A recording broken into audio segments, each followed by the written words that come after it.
Hello everyone, welcome back to this new class. साथियों, आपका स्वागत है दरोगा स्पेशल वाली क्लास में। और आज की क्लास सेकंड है। इस क्लास में हम लोग जो कल तक डिस्कस किए थे क्वेश्चन, जो लोग क्लास नहीं देखें पहला क्लास देख लेंगे।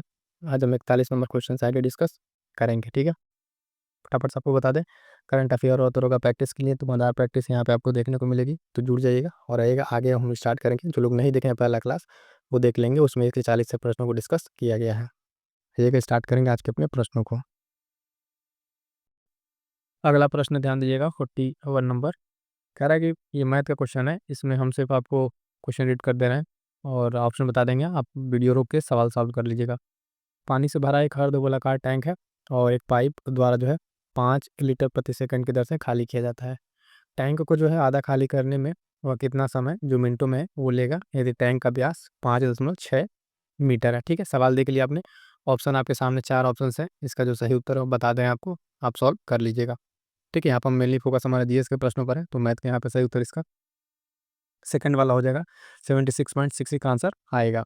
आगे बढ़ते हैं, अगला अपना जीएस का प्रश्न देखते हैं।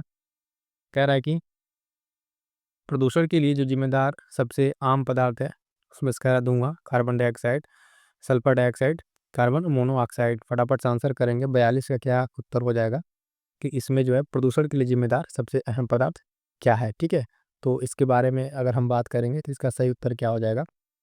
ऑप्शन 1 धुआं। ठीक है, धुआं जो है ये एक सबसे मेन कारणों में से है, जो सब चीज़ों को घटक इसमें अलग अलग मिले रहते हैं। इसमें SO2 नाइट्रेट का है, नाइट्रोजन का ऑक्साइड, सल्फर, कार्बन सब इसमें मिक्स होते हैं, इसमें स्मॉग टाइप में ये बनता है। तो इसका यहाँ पे सही उत्तर सबसे अप्रोप्रिएट 42 का फर्स्ट सही उत्तर हो जाएगा।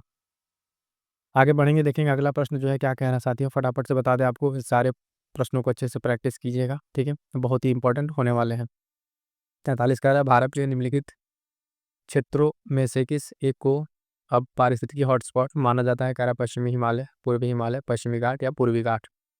तो यहाँ पे जो बात की जा रही है हिमालय रेंज की और पश्चिमी हिमालय, पूर्वी घाट, यहाँ पर आप जो देखते हैं पश्चिमी पूर्वी, तो उसमें से एक को अब जो है जैव विविधता का हॉटस्पॉट माना जाता है। तो इसको किसको माना जाता है?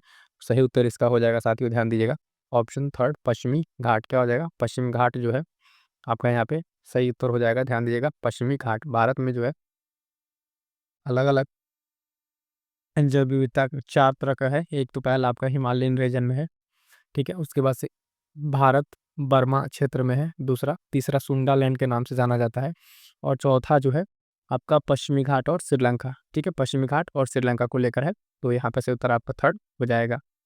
आगे बढ़ेंगे, अगला प्रश्न ध्यान दीजिए। कह रहा है डाउन सिंड्रोम से पीड़ित लोग हमेशा से प्रभावित होते हैं। तो जो डाउन सिंड्रोम है उसके बारे में बात की गई यहाँ पे, ये किससे प्रभावित होते हैं? तो कह रहा है कि मस्तिष्क रक्त प्रभाव, मेनिंजाइटिस, अल्जाइमर रोग या हंटिंगटन रोग। तो डाउन सिंड्रोम से जो पीड़ित लोग हैं वो किससे प्रभावित होते हैं? ध्यान दिएगा, वो प्रभावित होंगे आपके अल्जाइमर रोग से। थर्ड सही उत्तर हो जाएगा। ठीक है, इस बार लग के साथियों इतनी अच्छी से मेहनत कर लीजिए कि एसआई में आपकी एक सीट पक्की हो जाए। ठीक है, तो खूब लग के मेहनत की, अच्छे से रिवीजन कीजिए और सिलेबस को ध्यान में रखते हुए ज़्यादा इधर उधर नहीं पढ़ना है, जो to the point of PYQs है उनको अच्छे से करते हुए आगे बढ़ना है। 45 है, कह रहा भारत में निम्नलिखित में से किस राज्य में सबसे बड़ी अंतर देशीय लवणीय खाद्य भूमि है? गुजरात, हरियाणा, मध्य प्रदेश या राजस्थान। 45 नंबर का सही उत्तर क्या हो जाएगा? तो ध्यान देंगे, ऑप्शन 4 राजस्थान हो जाएगा। फटाफट से आंसर करेंगे। सांबर झील जो है ये भारत की सबसे बड़ी अंतर्देशीय जो खारे पानी की जो आप कह लीजिए आर्द्र भूमि है। ठीक है, सांबर झील को रामसर साइट में भी शामिल किया गया है, तो इसको ध्यान रखेंगे, जो झील का नाम, और ये राजस्थान। अगला प्रश्न कह रहा है 46 नंबर कि निम्नलिखित में से मुद्रास्फीति का कारण कौन सा है? मुद्रास्फीति का कारण पूछ रहा है, तो आइए ऑप्शन देखते हैं, फिर बताते हैं क्या इसमें है। ऑप्शन कह रहा है मुद्रा आपूर्ति में वृद्धि, उत्पादन में गिरावट, मुद्रा आपूर्ति में वृद्धि और उत्पादन में गिरावट, मुद्रा आपूर्ति में कमी और उत्पादन में गिरावट। ठीक है, 4 ऑप्शन आपके सामने। 46 में इसका सही उत्तर क्या हो जाएगा? ऑप्शन थर्ड मुद्रा आपूर्ति में वृद्धि और उत्पादन में गिरावट। ठीक है, ये सही उत्तर इसका हो जाएगा, ध्यान रखिएगा, है ना। आगे बढ़ेंगे, अगला प्रश्न ध्यान दीजिएगा। करंट अफेयर को लेकर भी क्लासेस आ रही हैं, उसको भी आप ध्यान से देखते चलिएगा। और भी अगर कोई सब्जेक्ट आपको लग रहा है स्पेशल बनाना है, क्योंकि अंतिम समय प्रैक्टिस के लिए ज़्यादा दिया जाता है, तो पीवाईक्यू और प्रैक्टिस सेट लगाते रहिए। अगर आपको लग रहा है किसी सब्जेक्ट पे स्पेशल पे वीडियो बनानी है तो कमेंट जरूर कर दीजिएगा, कोशिश कर क्लास हम आपके लिए बना देंगे। मस्कट ओमान में जो है पुरुष हॉकी के जूनियर एशिया कप 2024 का खिताब किस देश ने जीता? 24 का करंट अफेयर पूछा था एक क्वेश्चन, तो उस समय इसका आंसर क्या था यहाँ पे? ठीक है, 47 का जो है आपका फर्स्ट भारत यहाँ पे सही उत्तर था। आगे बढ़ेंगे, अगला प्रश्न देखेंगे। अगला प्रश्न 48 नंबर क्या कह रहा है? भारत में सीमांत भूमि का आकार है 5 हेक्टेयर से अधिक, 2 हेक्टेयर से 4 हेक्टेयर, 1 हेक्टेयर से 2 हेक्टेयर, 1 हेक्टेयर से कम। ठीक है, 48। तो इसका सही उत्तर क्या हो जाएगा? भारत में सीमांत भूमि का जो आकार है, इसका सही उत्तर हो जाएगा 1 हेक्टेयर से कम। ऑप्शन 4 सही उत्तर हो जाएगा, इसको ध्यान में रखेंगे। आगे बढ़ेंगे, अगला प्रश्न जो क्या कह रहा है? किसी देश की आर्थिक वृद्धि का सबसे उपयुक्त माप है उसका, मतलब कोई देश है अगर आप देखें तो उसकी आर्थिक जो वृद्धि है उसका अगर मेजरमेंट करें तो सबसे उपयुक्त माप क्या होगा? कह रहा सकल घरेलू उत्पाद, शुद्ध घरेलू उत्पाद, शुद्ध राष्ट्रीय उत्पाद या प्रति व्यक्ति वास्तविक आय। सही उत्तर इसका क्या हो जाएगा? 49 का जो है ऑप्शन 1 है ना, सकल घरेलू उत्पाद इसका सही उत्तर हो जाएगा। आगे बढ़ेंगे, अगला प्रश्न देखें। कह रहा है बिहार दिवस कब मनाया जाता है? ठीक है, 22 अप्रैल, 22 मई, 22 मार्च, 25 मार्च। तो इसका सही उत्तर क्या हो जाएगा? ऑप्शन थर्ड 22 मार्च। बिहार स्पेशल की बहुत सारी क्लासेस हैं, आप प्लेलिस्ट पर चेक कर लीजिएगा तो आपको मिल जाएगी। टू द पॉइंट आपको कराया गया है। यकीन मानिए कि अभी बिहार पीसीएस के लिए कराया गया जो भी चीज़ें, टेस्ट सीरीज और करंट अफेयर सारा चीज़ें, प्रश्न हूबहू यहाँ से आपको देखने को मिला था, तो उस तरीके से आप तैयारी कीजिएगा। इन सब चीज़ों को ध्यान में रखते मानव गरीबी सूचकांक की अवधारणा शुरू की गई। मानव विकास रिपोर्ट 1990 से, मानव विकास रिपोर्ट 97 और 2001, या मानव विकास रिपोर्ट 2014 से। तो HPI जो है मानव गरीबी सूचकांक 51 नंबर का सही उत्तर क्या हो जाएगा? ये 1997 से है। मानव विकास रिपोर्ट 1997 सेकंड सही उत्तर हो जाएगा। ठीक है, और भी अगर आपको लग रहा है कोई टेस्ट सीरीज इंपॉर्टेंट है ना, पहले PYQ करा रहे हैं और कोई टेस्ट सीरीज लगे इंपॉर्टेंट है तो एक बार कमेंट करिएगा, उसको भी कराने का प्रयास किया जाएगा। और अच्छे से तैयारी कीजिए, लग के कीजिए, एक बार मेहनत कर लेंगे तो डबल स्टार ज़्यादा दूर नहीं है। ठीक है, केंद्रीय बजट 2025 के लिए अनुमानित राजकोषीय घाटा क्या है? 2025 के बजट से ये सवाल पूछा गया था यहाँ पे। कह रहा GDP का 3.5%, 4%, 4.4 या 5%। प्रश्न संख्या 52, 52 का सही उत्तर क्या हो जाएगा? तो देखिएगा ऑप्शन थर्ड जो है आपका 4.4% का यहाँ पर अनुमान लगाया गया था।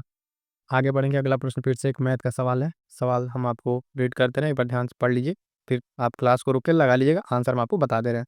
3 संख्याओं में दूसरी संख्या पहली संख्या का 3 गुना है तथा तीसरी संख्या पहली संख्या का 5 गुना है। यदि 3 संख्याओं का औसत 12 है तो तीनों संख्याओं का सब जो संख्या है उसमें सबसे छोटी संख्या कौन सी होगी? तो ऑप्शन की अगर हम बात करेंगे, आप देखेंगे तो 4, 1, 2, 12 दिया हुआ है। सही उत्तर क्या हो जाएगा? 53 का जो है आपका ऑप्शन 1, 4 इसमें सही उत्तर आएगा। अगला प्रश्न ध्यान दीजिएगा। कह रहा है कि पिछले 5 वर्षों में कृषि क्षेत्र की औसत वार्षिक वृद्धि दर क्या थी? 3.18%, 3.68%, 4.18%, 4.68%। ठीक है, तो इसका सही उत्तर क्या हो जाएगा? 4.18% यहाँ पर सही उत्तर हो जाएगा 54 का।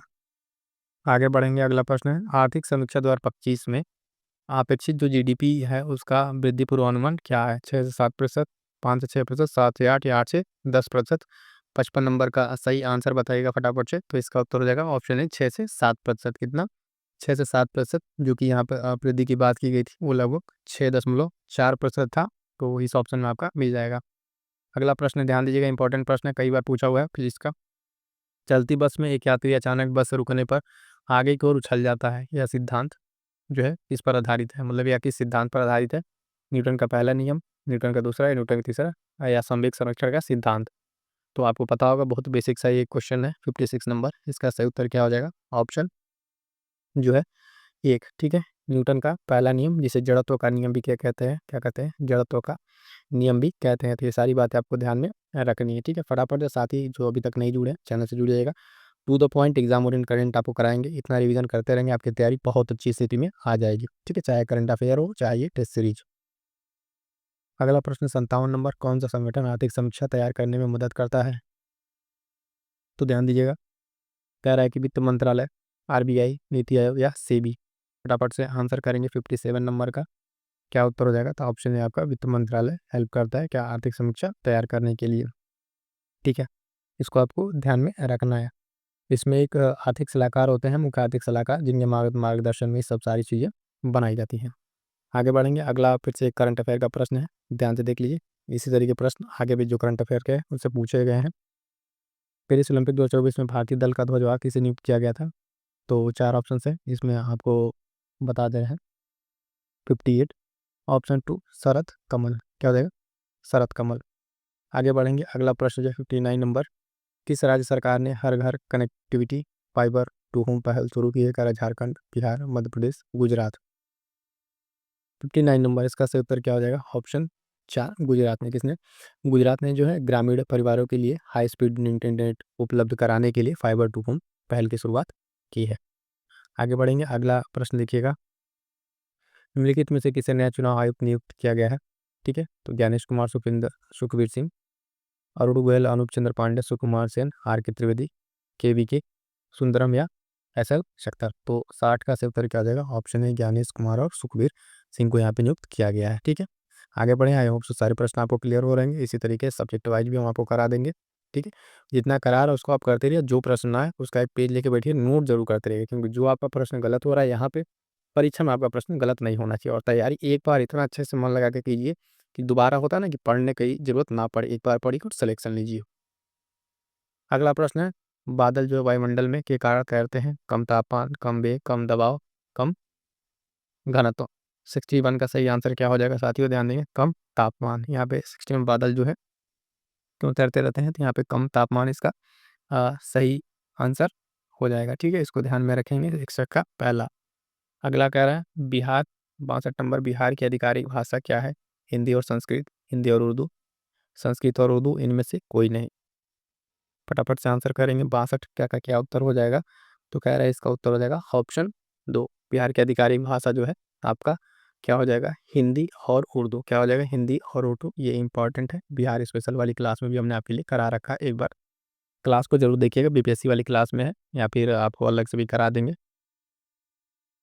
63, संक्षारण किसे जो किसके परिणाम स्वरूप होता है? इसको देख के बताइए फटाफट से आंसर के। 63, केवल भौतिक अभिक्रियाएं, केवल रासायनिक अभिक्रियाएं, एक और दो, दोनों, उपयुक्त में से कोई नहीं। 63, तो इसका सही आंसर क्या हो जाए? केवल ये रासायनिक अभिक्रियाएं। क्या है? 63 का सेकंड केवल रासायनिक अभिक्रिया है, इसको ध्यान में रखना है। आगे बढ़ेंगे, अगला प्रश्न 64 नंबर, निम्नलिखित में से किस शहर में लिंगराज मंदिर स्थित है? भुवनेश्वर, बीजापुर, कोलकाता या श्रवणगौर, बेला। 4 ऑप्शन आपके सामने, फटाफट से आंसर करिएगा। लिंगराज जो है मंदिर कहाँ स्थित है? 64 का सही आंसर हो जाएगा ऑप्शन ए भुवनेश्वर। क्या हो जाएगा? ऑप्शन ए भुवनेश्वर सही उत्तर हो जाएगा। ठीक है, ये जो भुवनेश्वर शहर है ये प्रमुख स्थल है, और यहाँ पर पर्यटन वगैरह भी सारी चीज़ें आपको देखने को मिलेंगी। अगला प्रश्न देखिएगा, प्रश्न को ध्यान से देखिए। 65 नंबर, जिनको सॉल्व करना है, मैथ का क्वेश्चन है। आप प्रश्न को एक बार ध्यान से देख लेंगे। ठीक है, और इसका आंसर क्या आ रहा है आपका आंसर बता दें, आप सॉल्व करके चेक कर लीजिएगा। थर्ड इसका आंसर, मतलब 5 इसका आंसर आ रहा है, ऑप्शन 3 इसका सही उत्तर होगा। ठीक है, आंसर क्या आ रहा है? 5, यानी विकल्प 3 जो इसका सही है। क्लियर है? चलिएगा आगे बढ़ेंगे, अगला प्रश्न देखेंगे। अगला प्रश्न कह रहा है, निम्नलिखित में से कौन सा गुजरात का लोक नृत्य है? मणिपुरी, गरबा, कथकली, मोहिनी अट्टम। 66 का फटाफट से आंसर करिएगा, तो क्या हो जाएगा? कौन सा यहाँ पे गुजरात का लोक नृत्य है? तो इसका सही उत्तर क्या हो जाएगा? Option second garba. क्या हो जाएगा साथियों? गरबा इसका सही उत्तर हो जाएगा। आगे बढ़ेंगे, अगला प्रश्न देखिएगा 67 नंबर, कह रहा मथुरा कला विद्यालय की मूर्तियां जो ईसाई युग की प्रारंभिक शताब्दियों में विकसित हुई हैं, ये बनी है संगमरमर से, स्लेट पत्थर से, ग्रेनाइट से, लाल बलुआ पत्थर से। तो 67 नंबर बताइएगा, मथुरा कला इसके बारे में पूछ रहा है प्रश्न। 67 नंबर पे आपका सही उत्तर क्या हो जाएगा? ये लाल बलुआ पत्थर से बनी है। किससे? जो है रेड सैंडस्टोन स्टोन से ये बनी है। अगला प्रश्न 68 नंबर क्या कह रहा है? निम्नलिखित में से किसकी तरंगदैर्घ्य सबसे छोटी है? एक्सरे, औरत किरणें, दृश्य किरणें, गामा किरणें। फटाफट से आंसर करेंगे, इसकी में से तरंगदैर्घ्य सबसे छोटी किसकी है? तो 68 नंबर का क्या सही उत्तर हो जाएगा? ऑप्शन 4 जो है गामा किरणें। क्या हो जाएगा? गामा किरणें जो है इनकी तरंगदैर्घ्य सबसे छोटी होती है, और इनकी आवृत्ति जो है फ्रीक्वेंसी वो सबसे हाई होती है। ये भी आपको ध्यान में रखना है। आगे बढ़ेंगे साथियों, 69 नंबर प्रश्न, इंपॉर्टेंट प्रश्न, कई बार पूछा हुआ, भारतीय राष्ट्रीय कांग्रेस की स्थापना किसने की थी? स्टार्टिंग में ही हम जब कर रहे थे तो प्रश्न का उत्तर आपको बताया था, कब किया गया था, कहाँ किया गया था, इसके अलग अलग अध्यक्ष के बारे में भी बता रखा है। तो भारतीय राष्ट्रीय कांग्रेस की स्थापना किसने की थी? W C Banerjee, एओयू, Mahatma Gandhi, Annie Besant. सही उत्तर क्या हो जाएगा? 69 का ऑप्शन सेकंड एओ म्यूम ने। कब किया था? तो आपको हमने बताया था 18 दिसंबर 1885 को किया था और इसके पहले जो अध्यक्ष बने थे वो WC बनर्जी बने थे। महात्मा गांधी एकमात्र इसके अध्यक्ष हैं। कब बने थे? तो 1924 में बेलगाम वाले सेशन में बने थे। ये सारी बातें आपको ध्यान में रखनी है, ठीक है ना? चलिए आगे बढ़ेंगे। अगला प्रश्न देखिए, महात्मा गांधी को सबसे पहले राष्ट्रपिता कहा गया था जवाहरलाल नेहरू द्वारा, वल्लभ भाई पटेल द्वारा, सी राजगोपालाचारी, सुभाष चंद्र बोस द्वारा। फटाफट से आंसर करेंगे। प्रश्न संख्या 70 का क्या उत्तर हो जाएगा? महात्मा गांधी को सबसे पहले राष्ट्रपिता कहा गया था। तो कहा गया था किसके द्वारा? 70 नंबर का सही उत्तर हो जाएगा ऑप्शन 4 सुभाष चंद्र बोस के द्वारा। किसके द्वारा? सुभाष चंद्र बोस के द्वारा 6 जुलाई 1944 को जो है ना, सुभाष चंद्र बोस जो है रेडियो पर गांधी जी को संबोधित करते हुए भारत का राष्ट्रपिता कह के यहाँ पर संबोधित करते हैं। अगला प्रश्न ध्यान दीजिएगा, कह रहा है कि किस वर्ष को जो है महाकुंभ मेले को किस वर्ष जो है महाकुंभ मेले को यूनेस्को द्वारा अमूर्त सांस्कृतिक विरासत के रूप में मान्यता दी गई थी? 2017, 2021, 2024 या 2025? तो 71 का सही आंसर क्या हो जाएगा? ध्यान दीजिएगा, 2017 में। कब? 2017 में जो है ये महाकुंभ है, इसको अमूर्त सांस्कृतिक विरासत के रूप में यूनेस्को के द्वारा मान्यता दी गई थी। कब? 2017 में। क्लियर है? आगे बढ़ेंगे। अगला प्रश्न देखेंगे 72। निम्नलिखित में से किस स्थान पर महात्मा गांधी ने भारत में पहली बार अपना सत्याग्रह शुरू किया था? अहमदाबाद, बारदोली, चंपारण या खेड़ा? बिहार स्पेशल का भी प्रश्न हो सकता है ये, ठीक है भी। तो पहला इन्होंने सत्याग्रह कहाँ से शुरू किया था गांधी जी ने? तो चंपारण में। कब से शुरू किया था? तो 1917 में। कब? 1917 में चंपारण से इन्होंने शुरू किया था और पहला इनका ये सत्याग्रह था, ठीक है। आगे बढ़ेंगे। अगला प्रश्न देखेंगे 73 नंबर, क्या कह रहा है? यूरोपीय नील बागान मालिकों द्वारा किसानों के शोषण की ओर महात्मा गांधी का ध्यान किसने आकर्षित किया? बाबा रामचंद्र, राजकुमार शुक्ला, स्वामी सहजानंद सरस्वती, श्री कृष्ण सिन्हा?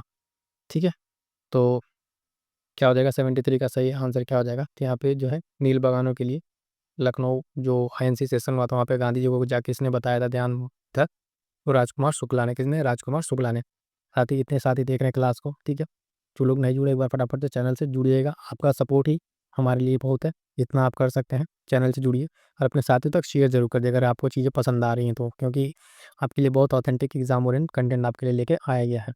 अगला प्रश्न 74 नंबर है, मैथ का क्वेश्चन है, एक बार रीड कर दे रहे हैं, ऑप्शन आप लगा लीजिएगा, ठीक है। तो क्या है, यदि अंकित मूल्य 39% छूट पर विक्रय मूल्य तथा 15% और 20% के 2 क्रमिक छूट है तो विक्रय मूल्य का अंतर 112 रुपये, तो अंकित मूल्य रुपये में बताना है। 4 ऑप्शन है, इसमें जो सही उत्तर होगा हम आपको बता दे रहे हैं। ऑप्शन थर्ड 1600 आप क्वेश्चन लगा लीजिएगा, ठीक है। आगे बढ़ेंगे। अगला प्रश्न देखिए 75 नंबर क्या कह रहा है? तो कह रहा है कि भारत के उस प्रसिद्ध व्यक्ति का नाम क्या था जिसने 1919 में पंजाब में हुए अत्याचारों के विरोध में ब्रिटिश सरकार द्वारा दी गई नाइटहुड की उपाधि को लौटा दी थी? कह रहा है तेज बहादुर सप्रू, आशुतोष मुखर्जी, दो नाम और है, रविन्द्रनाथ टैगोर या सर सैयद अहमद खां? तो यहाँ पे ध्यान दीजिएगा, जो जलियांवाला बाग हत्याकांड हुआ था उसमें इन्होंने नाइटहुड की उपाधि जो है क्या की थी? लौटा दी थी। तो ये इसका सही उत्तर हो जाएगा ऑप्शन थर्ड रविन्द्रनाथ टैगोर। क्या हो जाएगा? यहाँ पे रविन्द्रनाथ टैगोर जी जो है ये क्या किए थे? लौटा दिए थे। आगे बढ़ेंगे। अगला प्रश्न ध्यान से देखिएगा 76 नंबर। 1907 में सूरत में भारतीय राष्ट्रीय कांग्रेस में विभाजन का मुख्य कारण क्या था? लॉर्ड मिंटो द्वारा भारतीय राजनीति में सांप्रदायिकता की शुरुआत। कांग्रेस में विभाजन की बात कर रहा है। ऑप्शन एक बार और ध्यान से देखते रहिएगा। ब्रिटिश सरकार के साथ बातचीत करने की उदारवादियों की क्षमता, जो चरमपंथियों का विश्वास न होना, मुस्लिम लीग की स्थापना और बिंदु घोष की जो है भारतीय राष्ट्रीय कांग्रेस अध्यक्ष के रूप में निर्वाचित होने की असमर्थता। तो कांग्रेस विभाजन का मुख्य कारण यहाँ पर क्या था? तो देखिएगा, ब्रिटिश सरकार के साथ बातचीत करने की उदारवादियों की जो क्षमता है उसमें जो चरमपंथी लोग थे उनका विश्वास न होना। तो सेकंड यहाँ पर सही उत्तर हो जाएगा। अगला प्रश्न 77 नंबर, निम्नलिखित में से कौन सा रासायनिक परिवर्तन का उदाहरण है? लोहे का पिघलना, लोहे को जो है गर्म करना, लोहे में जंग लगना, लोहे का चुंबकीकरण? ठीक है, फटाफट से आंसर करेंगे। 4 ऑप्शन है, कौन सा रासायनिक परिवर्तन का उदाहरण है? 77 नंबर सही उत्तर क्या हो जाएगा? ऑप्शन थर्ड लोहे में जंग लगना। ठीक है, लोहे में जंग लगना जो है एक रासायनिक परिवर्तन का उदाहरण है। अगला प्रश्न देखिएगा, 1916 का लखनऊ कांग्रेस अधिवेशन किससे संबंधित है? अभी आपको बताया, यहीं से जो है गांधी जी को राम और जो राजकुमार शुक्ला है लेकर जाते हैं चंपारण के लिए। कांग्रेस पार्टी का मुसलमानों के लिए पृथक निर्वाचन क्षेत्र की रियायत, मुस्लिम लीग का कांग्रेस में विलय, कांग्रेस अध्यक्ष के रूप में मुस्लिम नेता का चयन, उपयुक्त में से कोई नहीं। उपयुक्त में से कोई नहीं। तो 4 ऑप्शन आपके सामने, फटाफट से देखिएगा। तो 1916 का जो कांग्रेस अधिवेशन होता है उसका संबंध किससे है? तो यहाँ पर जो है कांग्रेस पार्टी द्वारा मुसलमानों के लिए पृथक निर्वाचन क्षेत्र की रियायत। यहाँ पर कांग्रेस और मुस्लिम लीग आपस में मिलके, ठीक है, बात करते हैं एक जगह, और यहाँ पर जो उसको रियायत दे दी जाती है अल्पसंख्यक प्रतिनिधित्व के लिए। ठीक है, तो 78 का पहला आंसर हो जाएगा। आगे बढ़ेंगे, अगला प्रश्न कह रहा है कि संध्या के तारे,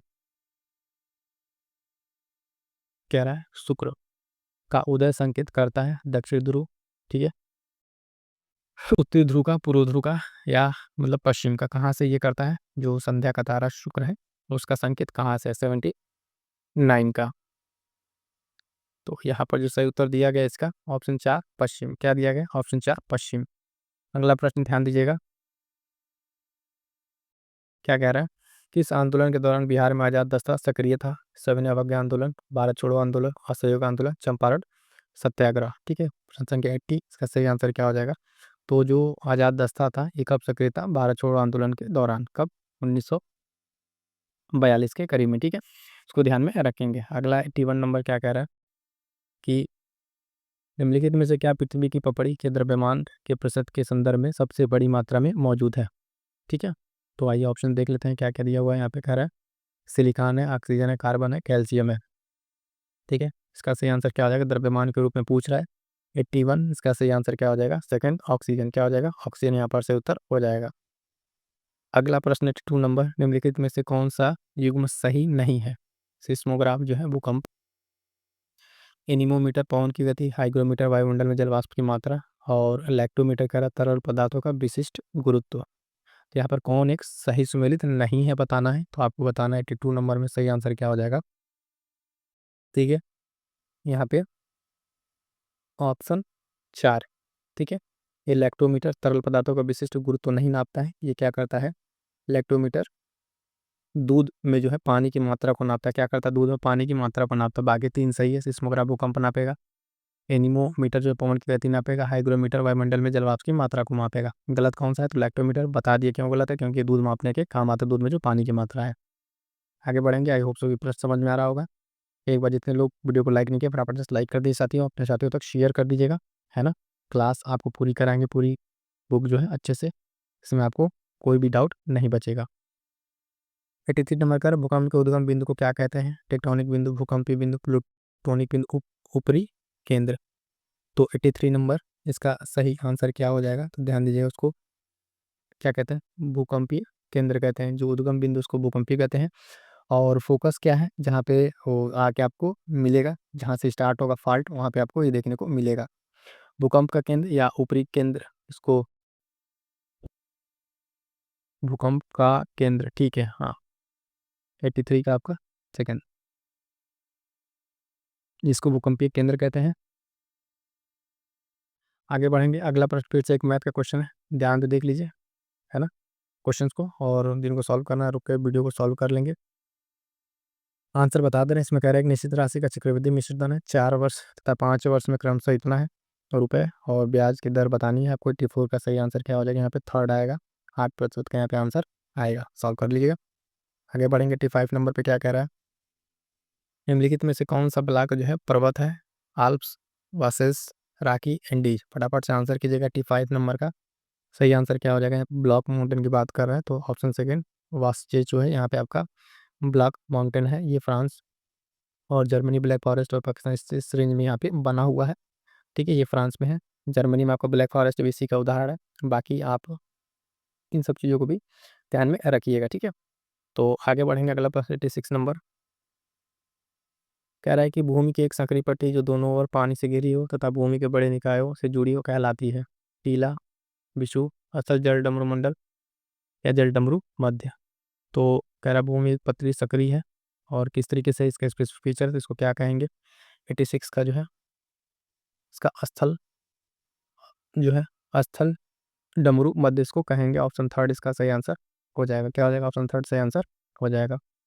87 नंबर देखिएगा क्या कह रहा है, भारत और चीन के बीच सीमा को विभाजित करने वाली रेखा है डूरंड, मैकमोहन, स्टेफोर्ड, या रेड क्लिफ। फटाफट से आंसर कीजिएगा। 87 नंबर का क्या उत्तर हो जाएगा, ऑप्शन सेकंड मैकमोहन रेखा। ठीक है, आगे बढ़ेंगे, अगला प्रश्न 88 नंबर, कौन सा भारतीय शहर सिल्क सिटी के नाम से जाना जाता है। तो ध्यान दीजिए, कह रहा है कि भोजपुर, भागलपुर, बांका, या बेगूसराय, है ना। तो 88 का यहाँ पर सही आंसर क्या हो जाएगा, बिहार का जो भागलपुर जिला है। ठीक है, कितने लोग भागलपुर से देख रहे हैं एक बार कमेंट करेंगे साथ ही, जो भागलपुर जिले से हैं। तो ये सिल्क सिटी के नाम से जाना जाता है। अगला 89 नंबर, भारत की जो है पूर्व दिशा में बहने वाली निम्नलिखित नदियों में से किस एक नदी में नीचे की ओर झुकाव के कारण दरार घाटी बनती है, कह रहा दामोदर, महानदी सोन और यमुना। ठीक है, तो किसमें बनती है झुकाव के कारण, तो इसमें अगर आप ध्यान देंगे तो जो आपकी नदी है ये कितना नंबर था, 89 नंबर, इसमें आपका नर्मदा, नर्मदा जो फॉल्ट के थ्रू बहती है, नर्मदा ऑप्शन में नहीं है। यहाँ पर आपका जो सही आंसर हो जाएगा जो है दामोदर नदी। ठीक है, क्या हो जाएगा, दामोदर नदी। कौन सी, ऑप्शन है 89 का आपका दामोदर नदी ये हो जाएगा, इसको ध्यान में रखिएगा।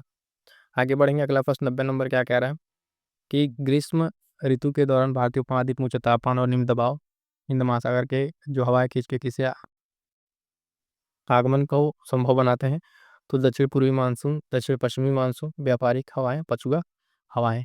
तो 90 नंबर का सही आंसर क्या हो जाएगा, ऑप्शन सेकंड, दक्षिण पश्चिमी मानसून को ये बनाते हैं। अगला प्रश्न 91 नंबर कह रहा है निम्नलिखित में से कौन सा कथन सही नहीं है, कह रहा है काली मिट्टी को स्थानीय रूप में रेंगूर कहा जाता है। रेगुर मिट्टी अनिवार्य रूप से एक परिपक्व मृदा है। काली मिट्टी जो है नमी को अत्यधिक धारण करने वाली होती है और काली मिट्टी हिमालय क्षेत्र में पाई जाती है। पूछा क्या है, सही नहीं है। तो 91 का जो है यहाँ पर सही आंसर क्या हो जाएगा, ऑप्शन 4 जो है काली मिट्टी हिमालय क्षेत्र में पाई जाती है, ये बिल्कुल सही नहीं है। आपके ये डेक्कन वाले प्लेटू वाले रीजन में ये पाई जाती है। अगला प्रश्न कह रहा है 92 नंबर, निम्नलिखित में से कौन सा खरीफ फसलों का सही समूह है। तो फसल का ग्रुप देखिए और एक पर ध्यान से देखिएगा इसको। खरीफ फसलों का सही समूह पूछा है 92 नंबर, इसका सही आंसर क्या हो जाएगा, चारों ऑप्शन है आपके पास। चावल अनाज मक्का वाला ग्रुप है, ज्वार बाजरा गेहूँ चौजना वाला। तो खरीफ फसलों की बात कर रहा है 92, सही उत्तर हो जाएगा ऑप्शन 1 चावल, मोटा अनाज और मक्का कपास, ये सारे क्या है खरीफ फसल है, इसको आपको ध्यान में रखना है। अगला प्रश्न 93 नंबर, वॉशिंग सोडा का उपयोग निम्नलिखित में से किसमें किया जाता है, कांच का निर्माण, पेंट्स का निर्माण, पानी, उपरोक्त सभी। तो 93 नंबर का जो है आपका आंसर क्या हो जाएगा, उपरोक्त सभी में इसका किया जाता है। ठीक है, कांच, पेंट्स, पानी का मृदुकरण, इसमें सब में क्या वॉशिंग सोडा का उपयोग किया जाता है। आगे बढ़ेंगे, अगला प्रश्न देखिएगा 94 नंबर क्या कह रहा है कि भारत के राष्ट्रपति का चुनाव करने के लिए निम्नलिखित में से किस चुनाव प्रक्रिया का उपयोग किया जाता है, एकल संक्रमणीय वोट के माध्यम से अनुपातिक जो प्रतिनिधित्व प्रणाली, सूची के माध्यम से अनुपातिक प्रतिनिधित्व, या फिर जो है समूह मतदान या द्वितीयक मतदान प्रणाली। तो राष्ट्रपति के लिए इसमें क्या प्रयोग किया था, 94 नंबर का क्या आंसर हो जाएगा, ऑप्शन 1 एकल संक्रमणीय वोट वाला अनुपातिक प्रतिनिधित्व प्रणाली का उपयोग किया जाता है। आगे बढ़ेंगे साथियों, देखेंगे अगला प्रश्न जो है 95 नंबर क्या कह रहा है, एक महत्व उदाहरण, जब भारत के राष्ट्रपति अपने वीटो शक्ति का प्रयोग किया था तो हिंदू कोड के लिए, है ना, पीईसीयू जब विधेयक का भारतीय डाक कर विधेयक या दहेज निषेध के लिए, तो जो राष्ट्रपति जो है वीटो शक्ति कब एक बार प्रयोग किए थे उसको ध्यान में रखना आपको बताना है। 95 का तो आप देखेंगे भारतीय डाकघर अधिनियम संशोधन के लिए एक बार प्रयोग किया गया था। आगे बढ़ेंगे 96 नंबर क्या कह रहा है कि भारत का प्रधानमंत्री किसके प्रति उत्तरदायी है, कैबिनेट, राष्ट्रपति, लोकसभा या राज्यसभा। तो 96 का क्या उत्तर हो जाएगा, फटाफट से बताएंगे। ऑप्शन 3 ये लोकसभा के प्रति उत्तरदायी है प्रधानमंत्री। आगे बढ़ेंगे, अगला प्रश्न 97 नंबर, भारत जो बिहार है इसमें एशिया की सबसे बड़ी मीठे पानी की जो है ऑक्सबो झील है वो कौन है, नक्टी, अनुपम, कोकेश्वर या कांवड़ झील। 97 नंबर का सही उत्तर क्या हो जाएगा, ऑप्शन 4 कांवड़ झील। कमेंट करके बताइए कांवड़ झील जो है किस जिले में स्थित है, प्रश्न पूछा गया है। 98 नंबर क्या कह रहा है, हाल ही में राष्ट्रीय जांच एजेंसी एनआईए के महानिदेशक के रूप में किसे नियुक्त किया गया, तो करंट अफेयर था उस टाइम का, तो उस समय नियुक्त किया गया था यहाँ पे सदानंद वसंत साधे को। अगला प्रश्न 99 नंबर, परमाणु ऊर्जा विभाग निम्नलिखित में से किसके प्रशासन के अधीन है, तो ये प्रधानमंत्री कार्यालय, कैबिनेट सचिव या विद्युत मंत्रालय, विज्ञान और प्रौद्योगिकी मंत्रालय। तो परमाणु ऊर्जा विभाग जो है आपका प्रधानमंत्री कार्यालय का अधीन है, इसको ध्यान में रखिएगा, इंपॉर्टेंट क्वेश्चन है। और इस सेट का लास्ट प्रश्न जो है निम्नलिखित में से कौन सा एक संज्ञेय अपराध है, किसी व्यक्ति द्वारा किया गया पहला अपराध, नाबालिग द्वारा किया गया अपराध, हत्या के अलावा किया गया अपराध, अपराध जो न्यायालय द्वारा निपटाया जा सकता है। तो इसमें क्या है संज्ञेय अपराध के श्रेणी में कौन सा आएगा, ऑप्शन 4 अपराध जो है न्यायालय द्वारा निपटाया जा सकता है। तो 4 इसका सही उत्तर हो जाएगा। ठीक है, आपके 100 क्वेश्चन कंप्लीट हो गए। चलिए साथियों, आज की क्लास में इतना ही। सेशन कैसा लगा कमेंट करके जरूर बताइएगा और चैनल से जुड़ जाइएगा। मिलते हैं किसी और नेक्स्ट क्लास में, तब तक के लिए थैंक यू सो मच।